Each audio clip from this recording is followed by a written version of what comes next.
UPSC का परिणाम जारी होने के बाद राजधानी जयपुर की तनुश्री मीणा ने भी 120वीं रैंक हासिल की है। तनुश्री ने अपना और अपने शहर का नाम रोशन किया है। तनुश्री मीणा ने बताया कि उनका यूपीएससी का 5वां अटेम्प्ट था। उन्होंने कहा कि मम्मी के सपोर्ट के बिना यूपीएससी क्रैक करना काफी मुश्किल था। तनुश्री मीणा से उनसे बातचीत की हमारी सहयोगी तृप्ति गौतम ने।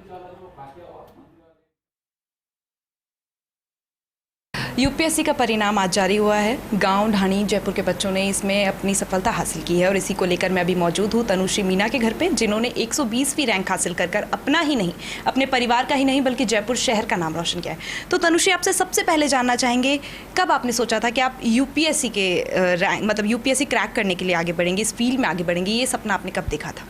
बचपन से कहीं ना कहीं आइडिया था एग्ज़ाम का, इस प्रोफेशन का, तो मम्मी पापा बताते रहते थे। उसी हिसाब से जब मैंने 12th स्टैंडर्ड अपना पास किया तो मैंने सोचा कि मैं अपना साइंस स्ट्रीम छोड़ के ह्यूमैनिटीज़ का स्ट्रीम लूँगी, क्योंकि मैं आईएएस ऑफिसर बनना चाहती हूँ। तो उसी हिसाब से मैंने हिस्ट्री ऑनर्स किया है मिरांडा हाउस दिल्ली यूनिवर्सिटी से। उसके बाद में मॉडर्न हिस्ट्री में पोस्ट ग्रेजुएशन किया जवाहरलाल नेहरू यूनिवर्सिटी में, और तभी से फिर मैंने अपना यूपीएससी सिविल सर्विसेज का तैयारी स्टार्ट कर दिया था।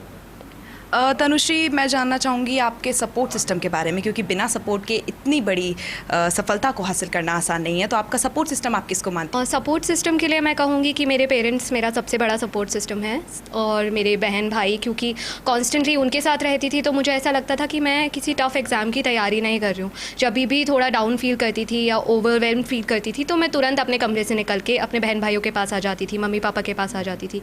इंस्पिरेशन कहूँ तो मेरी मम्मी मेरी सबसे बड़ी इंस्पिरेशन है, बिकॉज उन्होंने बचपन से मेरे और मेरी बहन के दिमाग में कहीं ना कहीं ये डाल दिया था कि एक औरत के लिए फाइनेंशियली इंडिपेंडेंट होना, खुद के पैरों पे खड़ा होना कितना ज़्यादा ज़रूरी है। और उसी चीज़ को लेकर के फिर मैं ये था कि हाँ, कुछ तो करना है, अब वो सिविल सर्विसेज ही क्यों ना करो, क्योंकि वही उस टाइम पे मुझे ऐसा लगता था कि सबसे बेस्ट ऑप्शन है और एक सोशल रिस्पेक्ट उसके साथ एसोसिएटेड है, तो मुझे एक ज़्यादा इम्पैक्टफुल काम करने का मौका देगी।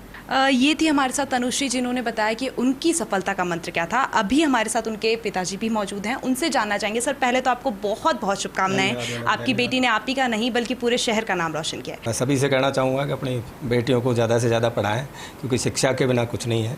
समाज आपको जब ही जगह देता है कि जब बेटियाँ अच्छे ऊँचे स्तर पर जाएँ। सर ने बहुत ही अच्छी बात की है, बेटियों को पढ़ाने के लिए हर कोई आगे आ रहा है, और अगर बेटियाँ इस तरीके से पढ़ें और इस तरीके से आगे बढ़ें तो फिर क्या ही कहें।